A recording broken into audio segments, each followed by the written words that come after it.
নিজে না খাইয়া সন্তানকে খাওয়াইলো, বড় হবার পরে ওই সেই 10টা সন্তান মিলে একটা মাকে ভাত কাপড় দেয় না। মা তোমার আমার জন্য কত কষ্ট করছে জানোনি? এই যে শীতের রাত্রিতে সারা রাত আমি পেশাব করছি, পায়খানা করছি, মা আমারে বাম পাশে শোয়া রাখছি, পেশাব করে দিয়েছি, মা আমারে ডান পাশে শোয়া রাখছে, ডান পাশেও পেশাব করে দিয়েছি। এক পর্যায়ে মা আমার ভিজা জায়গায় গেছি, এরপরে মা আমারে শুকনো জায়গায় রাখছি, সেই জায়গাও আমি পেশাব পায়খানা করে দিয়েছি। এক পর্যায়ে মা সারা রাত ভিজা বিছানায় ঘুমাইছি, কিন্তু আমি সন্তানদের সারা রাত বুকে জড়ায় রাখছিল। এ বন্ধু দেখাল দৃষ্টি প্রমাণ, আমার বাড়িতে 1.5 বছরের একটা সন্তান আছে। আমি গভীর রাত্রে যখন মাহফিল শেষে বাড়ি যাই অথবা যখন রাত্রিতে নামাজ পড়ার জন্য উঠি, মাঝে মাঝে দেখি আমার সন্তানটাকে আমার বিবি তার বুকের উপরে ঘুমায় রাখছে। ডাক দিয়ে বলে, কি ব্যাপার, বুকের উপরে রাখছো কেন? বলে, তাকায় দেখেন এই দিকেও পেশাব করছি, এই দিকেও পেশাব করছি, সারা রাত পেশাব করিয়া সব কাঁথা বিছনা সব ভিজা ফেলছে। এখন কি করব? আমি নিজে ভিজার উপরে আছি, আর আমার আপনার সন্তানকে আমি বুকের সাথে জড়ায় রাখছি। বন্ধুরে, মা কি জিনিস? মা সন্তানকে এই শীতের মধ্যে নিজে ঘুম না পাইরা সন্তানকে বুকে রাখলো, সেই মায়ের কলিজায় কেমন করে আঘাত দাও। এই শীতের রাত্রিতে সারা রাত আমি পেশাব করছি, পায়খানা করছি, সকাল বেলায় পুকুর ঘাটে ওই তেনা কানিগুলো ধুতে গেলে পাড়া প্রতিবেশীরা ডাক দেয়, বলে তোমার সন্তানের নোংরা এখানে পরিষ্কার করবা না। তো আমার মা ভয়ে চয় এইরকম দেখে গেছে, ফজরের আজানের আগে উঠে ওই ঠান্ডা পুকুরের পানির মধ্যে নেমে আমার তেনা কানিগুলো পরিষ্কার করছে। এ বন্ধুরে, মাঝে কত দামি জিনিস আজকে বুঝবা না। আল্লাহর একজন বান্দার সাথে আমার কথা হয়েছে, ডাক দিয়ে বলে, হুজুর, মাঝে তো থাকতে মায়ের কথা বুঝি নাই। আগে দেখতাম আমি গভীর রাত্রে তো বাড়ি যায় শুধু গেটের সামনে দাঁড়াইয়া ডাক দিতাম, তো দেখতাম মা দরজা খুলে দিত। কিন্তু যেদিন থেকে মা নাই, দরজার সামনে দাঁড়ায় এতই ডাকি, কিন্তু ওই মায়ের মতো আমার জন্য আর কেউ দরজা খুলে না। যখন দরজার সামনে দাঁড়ায় তখন আমার মায়ের কথা মনে হয়। মারে যেদিন আমি শেষ বিদায়ের গোসল দিয়ে যখন মারে খাটলিতে রাখছিল, সাদা কাফন পরায়া যখন মাকে খাটলিতে রাখছিল, মায়ের চেহারাটা বারবার দেখছিলাম। দরজার সামনে দাঁড়ায়া যখন ডাক দি, তখন কেমন যেন আমার ওই মোরা মায়ের মুখটা আমার সামনে ভেসে উঠে। হাজার হাজার মানুষ যেদিন ভর্তি আমার বাড়ি, চোখের সামনে নীলে বিদায় পরে সাদা শাড়ি। হাজার হাজার মানুষ যেদিন ভর্তি আমার বাড়ি, চোখের সামনে নীলে বিদায় পরে সাদা শাড়ি।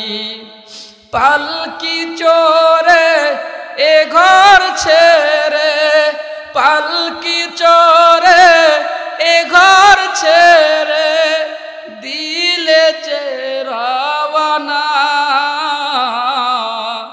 মাগো তোমার ওই সোনা মুখ ভুলতে পারি না, মাগো তোমার ওই সোনা মুখ ভুলতে পারি না। এত বড় একজন আল্লাহর ওলি জুরাইস একদিন নামাজের মুসাল্লায় দাঁড়াইছে, বাড়ির ভিতরে নামাজের মুসল্লা দাঁড়ায় আল্লাহু আকবার বলে যখন নামাজ শুরু করে দিয়েছে, ইতিমধ্যে জুরাইজের মা একটু দূরে থাকতো, জুরাইজের বাড়িতে আসে। আসার পরে জুরাইজের গেটের সামনে দাঁড়াইয়া জুরাইজকে ডাক দিয়ে বলতেছে, জুরাইজ ও আমার সন্তান, দরজা খোলো, দরজা খোলো। জুরাইজ নামাজ পড়তেছে, মায়ের ডাক শুনতে পায় না। এ বন্ধু,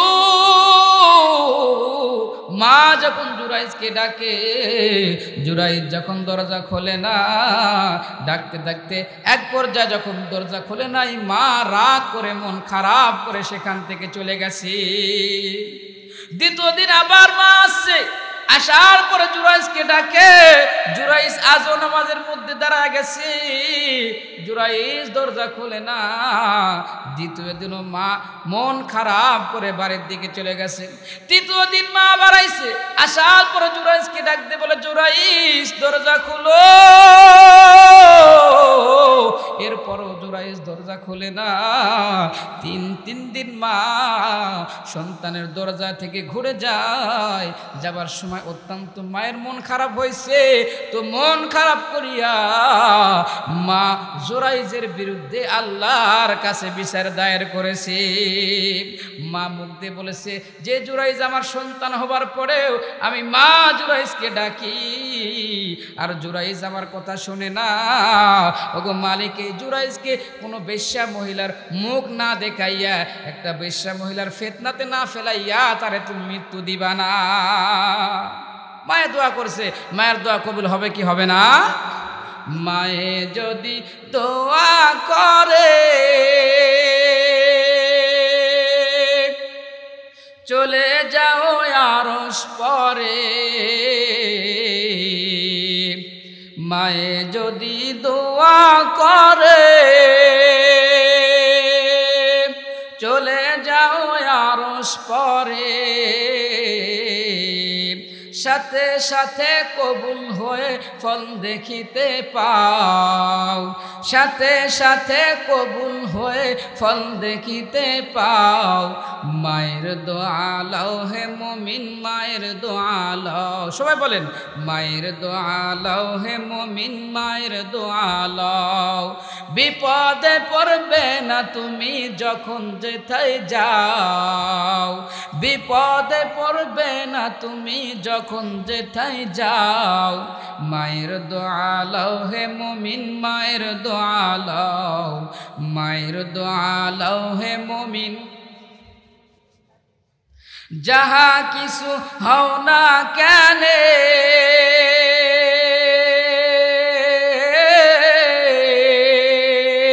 কিছু নয় মায়ের দোয়া বিনে,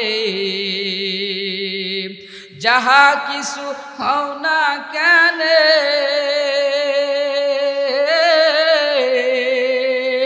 কিছু নয় মায়ের দোয়া বিনে। যার কারণে মৃত্যু মুখে বেঈমান হয়ে যাও, যার কারণে মৃত্যু মুখে বেঈমান হয়ে যাও। মায়ের দোয়া লও হে মুমিন। সবাই বলেন, মায়ের দোয়া লও হে মুমিন, মায়ের দোয়া লও, মায়ের দোয়া লও হে মুমিন, মায়ের দোয়া লও। আল্লাহু আকবার বলেন। তাহলে মায়ের দোয়া নেওয়ার দরকার আছে না নাই? মায়ের দোয়া নিতে হবে। জুরাইজের মা জুরাইজের বিরুদ্ধে আল্লাহর কাছে বিচার দিয়ে দিয়েছে যে আল্লাহ, জুরাইজ যেন কোনো বেশ্যা মহিলার ফাঁদে না পড়ে মৃত্যুবরণ না করে। মায়ে তো দোয়া করে চলে গেছে। এ বন্ধু, দেখতে দেখতে অনেক দিন চলে গেল। হঠাৎ করে জুরাইজের এলাকায় একটা বেশ্যা মহিলা ছিল, খারাপ বাজারে মহিলা ছিল। ওই মহিলাটার কোলের মধ্যে একটা সন্তান, ওই সন্তানের বাবাকে কেউ বলতে পারে না। ওই মহিলাটা এসে এলাকার লোকদেরকে ডাক দিয়ে বলতেছে, এই জুরাইজ আমার সাথেও কাম করছে, আমার সাথে জেনা করছে, যার কারণে এই বাচ্চা পয়দা হয়েছে। আমি জুরাইজের বিচার চাই। এ বাজান রে, জুরাইজ একজন বিশিষ্ট আল্লাহর ওলি, যারা ঘটনা বুখারী শরীফের মধ্যে লেখা হয়েছে। এ বন্ধু, এবার জুরাইজ চিন্তা চিন্তা করে এটা কেমন বিপদে পড়লাম। জুরাইজের মা যে জুরাইজের বিরুদ্ধে দোয়া করেছে জুরাইজ সেটা জানে না। এবার যখন জুরাইজের বিরুদ্ধে যখন মহিলা মামলা করেছে যে আমি জুরাইজের বিচার চাই, এলাকার মধ্যে যত নেতা খেতা ছিল সব নেতারা বৈঠকে বসিয়া জুরাইজের বিচার শুরু করে দিয়েছে। এখানে আমার কথা হলো মায়া দোয়া করছে, জুরাইজের বিরুদ্ধে দোয়া লেগে গেছি। এখন জুরাইজ কি হবে? জুরাইজ কি আসলেই দোষী না জুরাইজ কি নির্দোষ? এর বিচার পরে করব। তার আগে একটা কথা হলো রে বন্ধু, মায়ের সাথে বেয়াদবি করলে তার শাস্তি অবধারিত। কথা বলেন ঠিক কিনা? আল্লাহর একজন সাহাবী হযরত আলকামা রাদিয়াল্লাহু তাআলা আনহু মৃত্যুর শয্যা যখন শায়িত হয়ে গেছেন, মৃত্যুর সময় শায়িত হবার পরে যখন সে মৃত্যুর একদম নিকটে চলে এসেছে, নিঃশ্বাস কোনো সময় বন্ধ হয়ে যায়, কোনো সময় নিঃশ্বাস একটু চলতেছে, এমন কঠিন মুহূর্তে সাহাবীরা এসে আলকামার পাশে দাঁড়াইয়া কালেমার তালকিন দেয়। বন্ধুরে, এখানে কথা হলো যে যেই মানুষই মুমূর্ষু হোক না কেন, ওই মানুষের মৃত্যুর আগে তার পাশে দাঁড়াইয়া কালেমার তালকিন দিতে হয়। কি দিতে হয়?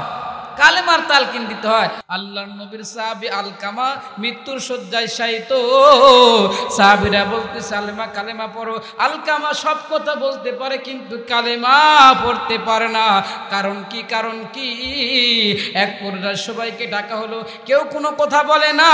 এক পর্যায়ে আলকামার মাকে ডাক দিয়ে বলা হলো, ও আলকামার মা, তোমার আলকামা কেন কালেমা পড়তে পারে না? কি তার বদামন আছে একটু আমরা জানতে চাই। নবী বলার সাথে সাথে আলকামার মা ডাক দিয়ে বলতেছে, আমি আলকামার উপরে রাগান্বিত হয়ে আছি, এই জন্য বুঝি আল্লাহ আলকামার মুখ দিয়ে কালেমা বাহির করে দেয় না। নবী আমার ডাক দিয়ে বললেন, আলকামার মা রে, ও মা, তোমার সন্তানকে মাফ করিয়া দাও, নইলে কিন্তু তোমার সন্তান ঈমান নিয়ে দুনিয়া থেকে যেতে পারবে না। এ বন্ধু, এবার যখন আলকামার মায়ের কাছে বলে, আলকামার মাও রাজি হয় না।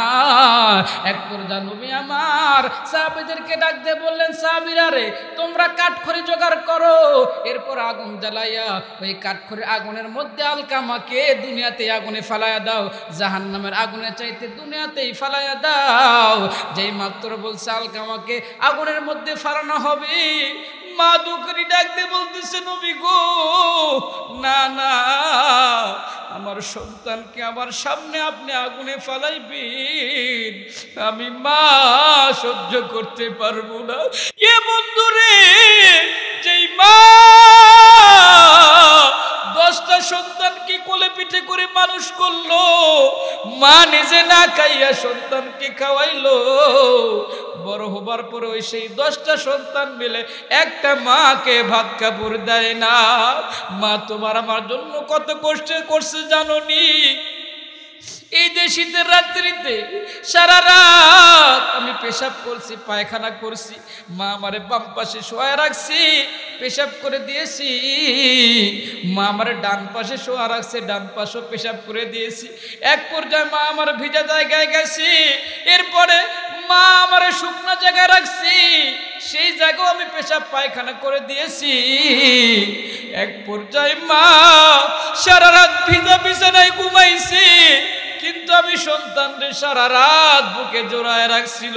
এ বন্ধু, দেখাল দৃষ্টি প্রমাণ, আমার বাড়িতে 1.5 বছর একটা সন্তান আছে। আমি গভীর রাত্রে যখন মাহফিল শেষে বাড়ি যাই, অথবা যখন রাত্রিতে নামাজ পড়ার জন্য উঠি, মাঝে মাঝে দেখি আমার সন্তানটাকে আমার বিবি তার বুকের উপরে ঘুমায় রাখছে। ডাক দিয়ে বলে, কি ব্যাপার, বুকের উপরে রাখছো কেন? বলে, তাকায় দেখেন, এই দিকেও পেশাব করছে, এই দিকেও পেশাব করছে, সারা রাত পেশাব করিয়া সব কাঁথা বিছনা সব ভিজায় ফেলছে। এখন কি করব? আমি নিজে ভিজার উপরে আছি, আর আমার আপনার সন্তানকে আমি বুকের সাথে জড়ায় রাখছি। বন্ধুরে, মা কি জিনিস? মা সন্তানকে এই শীতের মধ্যে নিজে ঘুম না পাইরা সন্তানকে বুকে রাখলো, সেই মায়ের কলিজায় কেমন করে আঘাত দাও। এই শীতের রাত্রিতে সারা রাত আমি পেশাব করছি, পায়খানা করছি। সকাল বেলায় পুকুর ঘাটে ওই তেনা কানিগুলো ধুতে গেলে পাড়া প্রতিবেশীরা ডাক দেয়, বলে তোমার সন্তানের নোংরা এখানে পরিষ্কার করবা না। তো আমার মা ভয়ে চয় এইরকম দেখে গেছে ফজরের আজানের আগে উঠে ওই ঠান্ডা পুকুরের পানির মধ্যে নেমে আমার তেনাকানিগুলো পরিষ্কার করছে। এ বন্ধু রে, মাঝে কত দামি জিনিস আজকে বুঝবা না। আল্লাহর একজন বান্দার সাথে আমার কথা হয়েছে, ডাক দিয়ে বলে, হুজুর মাঝে ভিতর থাকতে মায়ের কথা বুঝি নাই। আগে দেখতাম আমি গভীর রাত্রে তো বাড়ি যায় শুধু গেটের সামনে দাঁড়াইয়া ডাক দিতাম, তো দেখতাম মা দরজা খুলে দিত। কিন্তু যেদিন থেকে মা নাই, দরজার সামনে দাঁড়ায় এতই ডাকি, কিন্তু ওই মায়ের মতো আমার জন্য আর কেউ দরজা খুলে না। যখন দরজার সামনে দাঁড়ায় তখন আমার মায়ের কথা মনে হয়। মারে যেদিন আমি শেষ বিদায়ের গোসল দিয়ে যখন মারে খাটলিতে রাখছিল, সাদা কাফন পরায়া যখন মাকে খাটলিতে রাখছিল, মায়ের চেহারাটা বারবার দেখছিলাম। দরজার সামনে দাঁড়ায়া যখন ডাক দি, তখন কেমন যেন আমার ওই মোরা মায়ের মুখটা আমার সামনে ভেসে উঠে। হাজার হাজার মানুষ যেদিন ভর্তি আমার বাড়ি, চোখের সামনে নীলে বিদায় পরে সাদা শাড়ি। হাজার হাজার মানুষ যেদিন ভর্তি আমার বাড়ি, চোখের সামনে নীলে বিদায় পরে সাদা শাড়ি। পালকি চোরে এ ঘর ছেড়ে, পালকি চোরে এ ঘর ছেড়ে দিলে যে রওনা। মাগো তোমার ওই সোনা মুখ ভুলতে পারি না, মাগো তোমার ওই সোনা মুখ ভুলতে পারি না। মন খারাপ করতেছেন আপনারা? ভালো লাগে? চলবে তো ইনশাল্লাহ? কতক্ষণ আরো? হ্যাঁ চলবে, দেখছেন এখন চলতেছে। শেষ করে দেব, আর একটা ঘটনা বাকি আছে, জোরাইজের বিচার হবে, শুনবেন তো ইনশাল্লাহ? এর আগে কি কারো কোনো কথা আছে? আর কোনো কারো কথা আছে? সভাপতি, সেক্রেটারি, বাদাই কিছু আছে নাকি? কিছু নাই না? তাহলে একটা না আগে দিয়ে শেষ করে নিয়ে একবার নাকি? তাহলে এই ঘটনা শেষ করে দিই, থাকবেন তো ইনশাল্লাহ? সবাই প্রস্তুত আছেন না? ঘুমাইছেন? লিল্লাহে তাকবীর। এ বাজান, এ সোনার যুবক, গভীর মনোযোগ দিয়ে শুনে রে বন্ধু। জোরাইজের বিরুদ্ধে মায়ে দোয়া করছে যে জোরাইজ যেন কোনো বেশ্যা মহিলার ফাঁদে না পড়িয়া দুনিয়ার থেকে বিদায় না নেয়। এ বাজান রে, এই দিকে বলতেছিলাম আলকামার জন্য যেই মাত্র কাঠ করে জোগাড় করিয়া আলকামাকে আগুনের মধ্যে ফালাইতে গেছে, নবী যেই মাত্র বলছে আলকামাকে আগুনের মধ্যে ফালাই দাও, আলকামার মা ডাক দিয়ে বলতেছে, নবী গো, আমি মা হইয়া সন্তানকে আগুনে পড়বে এটা আমি মা সহ্য করতে পারবো না। এ বাজান, কথা হইল সন্তানের যদি কিছু হয় সর্বপ্রথম মায়ের কলিজায় আগে খবর হয়। কথা বলেন ঠিক কিনা? কথা আর বেশি পারবো না, অনেক কথা ছিল, অনেক বয়ান ছিল, সব শর্টকাট করে দিলাম কারণ সময় শেষ হয়ে গিয়েছে।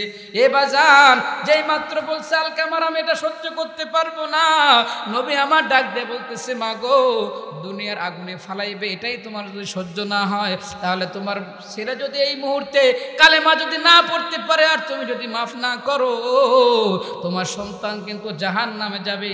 বলার সঙ্গে সঙ্গে আলকামার মা ডাক দিয়ে বলতেছে, ইয়া রাসূলুল্লাহ, ইয়া হাবিবাল্লাহ, আল্লাহ আমি আলকামাকে মাফ করে দিলাম। বলার সাথে সাথে আলকামার মুখ দিয়ে জোরে জোরে কালেমা পড়তে পড়তে দুনিয়া থেকে ঈমান নিয়ে মৃত্যুবরণ করে। এইদিকে জুরাইজের মা জুরাইজের জন্য দোয়া করছে। এ বন্ধু, এ পর্দার মা, তোমাদের জন্য দুইটা কথা বলে যাব। মারি, তোমাদের জন্য কোনো কথা বলি নাই, হয়তোবা তোমরা মন খারাপ করবে। একটা কথা তোমাদেরকে বলে যাই রে মা, দুনিয়াতে আজকে পর্দা করো না, ফ্যাশনের কাপড় পরে ঘুরো, বুকের ওড়না কোথায়, মাথার কাপড় কুটি তুমি কোনো খেয়াল রাখো না, কিন্তু মনে রাখবে মৃত্যুর পরে কিন্তু তোমাকে 5টা কাপড়ই পরিধান করতে হবে। কথা বলেন ঠিক কিনা? এ মারি, দেখবা দুনিয়াতে যত জিনিস দামি হবে তত কিন্তু প্যাকেটের মধ্যে থাকে। কথা বলেন ঠিক কিনা? এই যে মোবাইল দিয়ে ভিডিও হইতেছে, আপনারা যখন মার্কেটে যাবেন মোবাইল কিনতে, দেখবেন যেগুলো সস্তা মোবাইল ওগুলো আপনি বাইর করে দিয়ে বলবেন টিপে টিপে দেখেন। কথা বলেন ঠিক কিনা? কিন্তু যেগুলো দামি বলবে আগে দাম করেন, যদি নেন টাকা দেন, এরপরে প্যাকেট খুলে দেবে। কথা বলেন ঠিক কিনা? এ মারে, যদি নিজেকে দামি বানাইতে চাও ওই রকম দামি হিসাবে নিজেকে প্যাকেটের মধ্যে করো, পর্দা করো, তো দেখবা দুনিয়ার মধ্যে তোমার মান সম্মান বাড়বে এবং আখিরাতেও তোমার সম্মান বাড়বে। কথা বলেন ঠিক কিনা? এ মা, অনেক কথা ছিল তোমাদের জন্য, বলতে পারলাম না, সময় নাই। এরপরে আসেন তো যুবক ভাই, আর বিরক্ত করব না, আর তোমাদেরকে কষ্ট দিব না। এ বন্ধু, এবার জুরাইজের জন্য যখন সবাই বিচারে বসছে, একজন জেনাকারিনী মহিলার কোলের মধ্যে সন্তান ডাক দিয়ে বলতে, জুরাইজ আমার সাথেও কাম করছে। জুরাইজ এত বড় আল্লাহর ওলি বিপদে পড়িয়া যখন দেখলো জুরাইজের পক্ষে কেউ নাই, পক্ষে যদি দুনিয়ার কেউ না থাকে আর ওই লোকটা যদি ভালো হয়, বলেন তো তার পক্ষে একজন আছে, তিনি কে? একটা আওয়াজ দিয়ে বলেন তিনি কে? এ বন্ধু, এই যে গভীর রাত্রিতে আল্লাহ বলছো, আমার আল্লাহ ডাক দিয়ে বলে, রে বান্দা, তোর মা তোর মুখ থেকে একটা মা ডাক শোনার জন্য তোর পিছনে তোর জন্মের পর থেকে নিয়ে 1 বছর 2 বছর পর্যন্ত কত খাটাখাটনি করলো, তোর বাবা তোর জন্য কত কষ্ট করলো একটা বাবা ডাক শোনার জন্য। তোর বাবা ডাক শোনার পরে তোর মা খুশি হইল, তোর বাবা খুশি হইল, আর আমি আল্লাহ যে তোরে এত মায়া করে বানাইছি, এই গভীর রাত্রিতে আমরা যখন ডাক দিছি, আল্লাহ বলেন আমার দিলটাও ঠান্ডা হয়ে গিয়েছে। এ বাজান রে, জুরাইজ 2 চোখের পানি সারিয়া ডাক দিয়ে বলে, আল্লাহ আমি তো কোনো দোষ করি নাই, আমি কোনো অপরাধ করি নাই, আমারে দোষী বানাইছে, আমারে তুমি এই বিপদ থেকে রক্ষা করো। কোনো মানুষ যদি বিপদে পড়ে যে আল্লাহর কাছে সাহায্য চায়, বলেন তো আল্লাহ সাহায্য করবে কি করবে না? এ বন্ধু, এবার জুরাইজ আল্লাহর কাছে সাহায্য চাওয়ার পরে কি তার মনের মধ্যে হয়েছে, ওই যে দুধের বাচ্চা কোলের মধ্যে নিয়ে বলছে, এই বাচ্চা জুরাইজের, ওই দুধের বাচ্চার দিকে আঙ্গুল তুলে বলছে, বাচ্চা রে আমার পক্ষে কেউ নাই, কিন্তু তুই তো কিছু বুঝিস না, তুই একটু সাক্ষী দে না যে তোর বাবাকে। যেই মাত্র জুরাইজ ওই সন্তানের দিকে এরকম করে আঙ্গুল দিয়ে বলছে, সন্তান বল তোর বাবাকে, বলার সঙ্গে সঙ্গে ওই দুধের বাচ্চাটার মুখ দিয়ে বাইর হয়েছে, জুরাইজ আমার পিতা নয়, অমুক রাখাল হলো আমার পিতা। আল্লাহু আকবার। এ বন্ধু, এখানে কথা হলো মায়ের দোয়া করেছিল, মায়ের দোয়ার করার কারণে কিন্তু জুরাইজ বিপদে পড়ছে। কথা বলেন ঠিক কিনা? এই জন্য মায়ের দোয়া নিতে হবে। মায়ের বদ দোয়া করলেও কাজে লাগবে, ভালো দোয়া করলেও কাজে লাগবে। কথা বলেন ঠিক কিনা? এই জন্য মা বাবার কাছ থেকে ভালো দোয়া নিতে হবে। আমি আপনাদেরকে বলেছিলাম যে একটা আয়াতের 2টা অংশ, ওয়া কদা রাব্বুকা আল্লা তা'বুদু ইল্লা ইয়্যাহু ওয়া বিল ওয়ালিদাইনি ইহসানা। আয়াতের মধ্যে 2টা কথা, 1 নাম্বার আল্লাহর ইবাদত, 2 নাম্বার হলো মা বাবার খেদমত। আপনারা প্রথমে মুখস্থ করেছেন, আর একটা বার আমার সবক শোনায় দেন। বলেন তো আয়াতের মধ্যে 2টা কথা, 1 নাম্বার আল্লাহর ইবাদত, 2 নাম্বার মা বাবার। এবার বলেন তো আয়াতের মধ্যে 2টা কথা কি কি? আল্লাহর ইবাদত, মা বাবার খেদমত। এটাই তো বুঝছেন নাকি? করবেন তো ইনশাআল্লাহ? আল্লাহর ইবাদত করবেন, 5 ওয়াক্ত নামাজ পড়বেন, এরপরে মা বাবার সাথে ভালো ব্যবহার করবেন তো ইনশাআল্লাহ। ওমা তাওফীকি ইল্লা বিল্লাহ। দোয়ার সময় আমরা কেউ কোনো কথা বলবো না, যাই যেখানে আছি আমরা দোয়ায় শরীক হব ইনশাআল্লাহ। আলহামদুলিল্লাহি রাব্বিল আলামিন والعاقبة للمتقين والصلاة والسلام على رسوله محمد وعلى آله وأصحابه أجمعين رب ارحمهما كما ربياني صغيرا رب ارحمهما كما ربياني صغيرا ওগো মেহেরবান আল্লাহ মালিক আমি গুনাহগার কোরআনের মাহফিল থেকে আল্লাহ গভীর রাত্রিতে মাওলা আপনার বান্দাদেরকে সাথে নিয়ে এতিমের মতো দুইটা হাত আপনার ঈশান দরবার উঠাইছি ওগো রব্বি কারীম আল্লাহ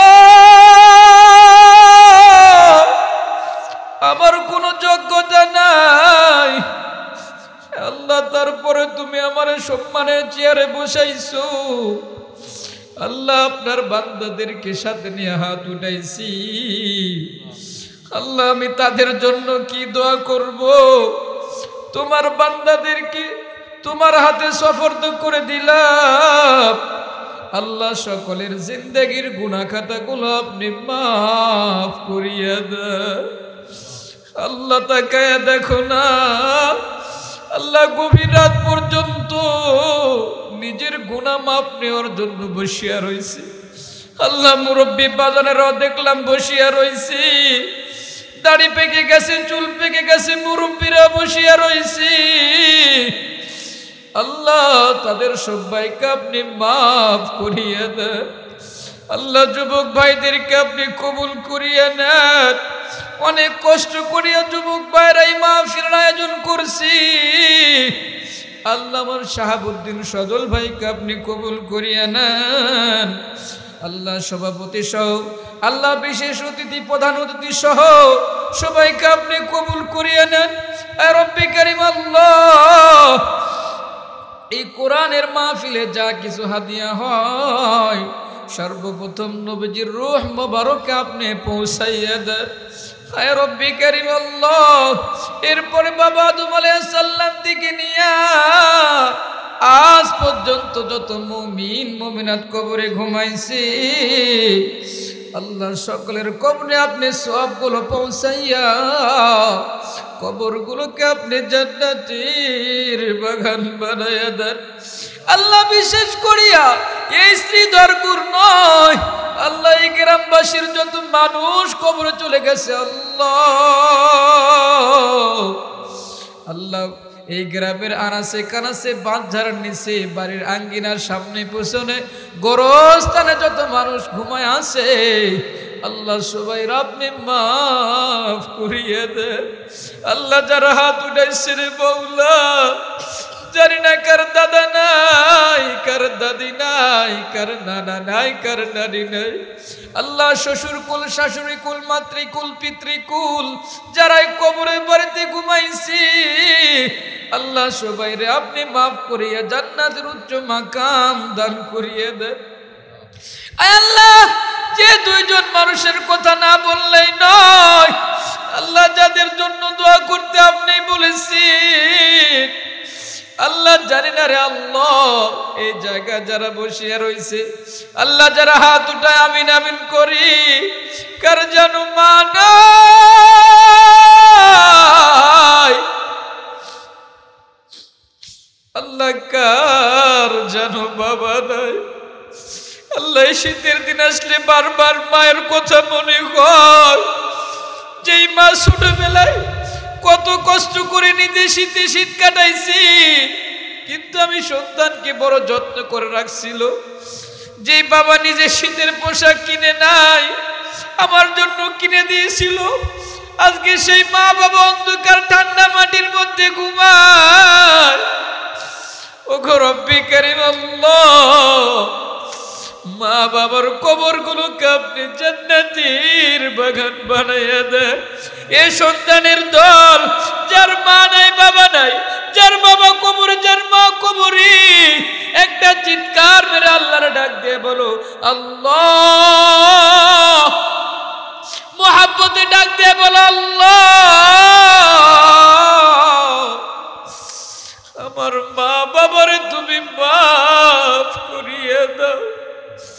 আল্লাহ তাকে দেখো, কত যুবক ভাইয়ের চোখের মধ্যে পানি, মুরব্বী মানুষের চোখের মধ্যে পানি।